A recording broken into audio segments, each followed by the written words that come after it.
আজকের মিটিংটা খুবই গুরুত্বপূর্ণ একটা মিটিং ছিল। আমাদের হোম অ্যাডভাইজারের নেতৃত্বে মিটিংটা হয় এবং সেখানে অনেকগুলো ডিসিশন হয়।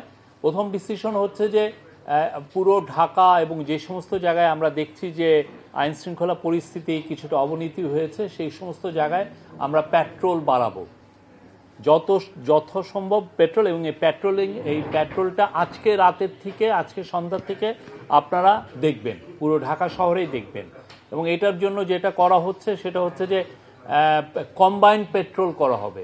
কম্বাইন্ড হচ্ছে যে পুলিশ এবং মিলিটারি, অনেক ক্ষেত্রে নেভি, বিজিবি, এরা সবাই একসাথে কম্বাইন্ড পেট্রোল হবে এবং অনেকগুলো জায়গায় চেকপোস্টের বসানো হবে। চেকপোস্ট আপনারা দেখবেন এবং চেকপোস্টে আমরা জায়গায় জায়গায় চেকপোস্ট বসে এই আইন শৃঙ্খলা পরিস্থিতি মনিটর করা হবে এবং চেকিংয়ের ব্যবস্থা করা হবে। আরেকটা হচ্ছে যে ইন্টেলিজেন্স গ্যাদারিংটা আরও স্টেপ আপ করা, সেটার বিষয়ে ডিসিশন হয়েছে। আমাদের যারা ইন্টেলিজেন্স উইং আছে, ইন্টেলিজেন্স এজেন্সি আছে, তারা তাদের মতো করে প্রচুর এই ইন্টেলিজেন্স গ্যাদারিংটা আরও বাড়াবেন এবং সেই অনুযায়ী আমরা অ্যাকশনে যাব। আর লাস্ট যেটা হচ্ছে যে আপনারা জানেন যে ঢাকা খুব কনজেশন, মানে খুব জ্যাম প্রবণ সিটি। সেই জন্য যেটা হচ্ছে যে অনেক ক্ষেত্রে একটা জায়গায় একটা আইন শৃঙ্খলা পরিস্থিতির একটা ঘটনা ঘটেছে, তো সেই জায়গায় যেতে যেতে অনেক সময় দেরি হয়। তো সেইটার আলোকে আইন শৃঙ্খলা বাহিনীগুলোকে প্রচুর মোটর সাইকেল দেওয়ার সিদ্ধান্ত হয়েছে। খুব দ্রুত মোটর সাইকেলগুলো পারচেজ করা হবে, যাতে দুইজনে খুব দ্রুত মোটর সাইকেল করে ওইটা জায়গায় খুব দ্রুত ওইখানে যেতে পারেন। এটা পুলিশের ক্ষেত্রে আপাতত অ্যাকশন নেওয়া হচ্ছে এবং খুব দ্রুত আরও অ্যাকশন নেওয়া হবে।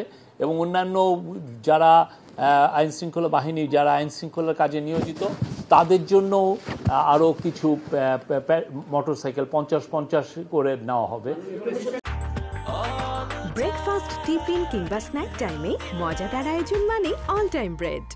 আজকের পুরো গত কিছুদিনের এবং আরও আগের পুরো পরিস্থিতি নিয়ে অ্যাসেসমেন্ট করা হয়েছে। এটা সবাই ছিলেন, আপনি জানেন এখানে সমস্ত ল এনফোর্সিং এজেন্সি সবাই ছিলেন। এখানে পুলিশ ছিলেন, এখানে র্যাব ছিলেন, এখানে নেভি ছিলেন, মিলিটারি আর্মি ছিলেন, বিজিবি ছিলেন, কোস্টগার্ড ছিলেন, সবাই ছিলেন। এবং এখানে অন্যান্য আমাদের যারা ইন্টেলিজেন্স এজেন্সি আছে তারা ছিলেন। তো সবাই মিলে এটা একটা অনেকগুলো ডিসিশন এসছে। আমি এইগুলোর মেজরগুলো আপনাদেরকে বললাম। অবশ্যই ঢাকা একটা, যেহেতু একটা প্রাইম মানে সিটি অফ 25 মিলিয়ন পিপল, তো ঢাকাটা হচ্ছে আমাদের প্রায়োরিটি লিস্টে। বাট সারা দেশে আপনারা এটা চেঞ্জ দেখবেন, এইটা আপনারা দেখবেন। আমরা আজকে সন্ধ্যা থেকে শুরু করি, আগে শুরু হোক, তারপরে দেখবেন। আপনি বললাম তো এগুলো নিয়ে ইন্টেলিজেন্স গ্যাদারিং হচ্ছে, আপনারা দেখবেন। সরকার তো আইন শৃঙ্খলা পরিস্থিতি সিরিয়াসলি নিচ্ছে বলেই তো আজকের মিটিংটা হয়েছে।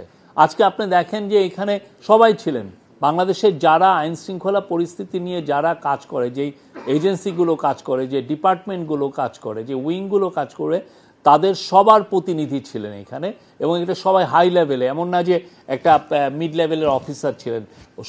সংস্থার যারা চিফ, তারা প্রত্যেকে এসেছিলেন এবং সেটা নিয়ে আজকে খুব থ্রেডবেয়ার একটা ডিসকাশন হয়েছে। আমরা চাই আপনাদেরকে, মানে বাংলাদেশের আইন শৃঙ্খলা পরিস্থিতি যত দ্রুত সম্ভব ইমপ্রুভ করা, যাতে মানুষজন, কেননা মানুষের জানমালের নিরাপত্তার দায়িত্ব হচ্ছে গভর্নমেন্টের, আমরা এই কাজটা সুচারুরূপে করতে চাই। কক্সবাজারের ইস্যু, এটা এখন একটু ফ্লুইড সিচুয়েশন। আমরা কক্সবাজারের এসপি এবং কক্সবাজারের যে সিকিউরিটি এজেন্সিগুলো, তাদের কাছ থেকে আমরা রিপোর্টটা চাচ্ছি, তারা আমাদেরকে দিলে আপনারা জানবেন।